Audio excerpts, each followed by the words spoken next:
চাঁদাবাজি নিয়ে লাইভ করার পরে সাংবাদিককে কুপিয়ে ও গলা কেটে হত্যা করেছে দুর্বৃত্তরা। ঘটনার সময় একটি চায়ের দোকানে বসেছিলেন ওই সাংবাদিক। বৃহস্পতিবার রাত 8:45টার দিকে গাজীপুরের চান্দনা চৌরাস্তার মসজিদ মার্কেটের সামনে এ ঘটনা ঘটে। নিহত মোহাম্মদ আসাদুজ্জামান তুহিন দৈনিক প্রতিদিনের কাগজ পত্রিকার গাজীপুরের স্টাফ রিপোর্টার হিসেবে কর্মরত ছিলেন। তিনি ময়মনসিংহের ফুলবাড়িয়া থানার ভাটিপাড়া গ্রামের হাসান জামালের ছেলে। তুহিন পরিবার নিয়ে চান্দনা চৌরাস্তা এলাকায় বসবাস করতেন। চান্দনা চৌরাস্তা এলাকায় ফুটপাত ও দোকানপাট থেকে চাঁদাবাজি নিয়ে বৃহস্পতিবার বিকেলে তুহিন ফেসবুকে লাইভ করেন বলে জানা গেছে। এরপর রাত 8টার দিকে নিজ ফেসবুকে একটি ভিডিও পোস্ট করে লিখেন, যেমন খুশি তেমন রাস্তা পার হওয়ার দৃশ্য গাজীপুর চৌরাস্তা।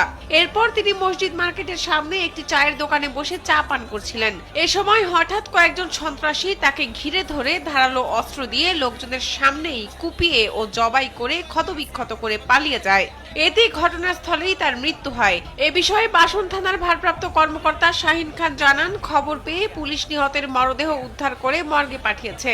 কি কারণে এ খুনের ঘটনা ঘটেছে তা জানার চেষ্টা চলছে।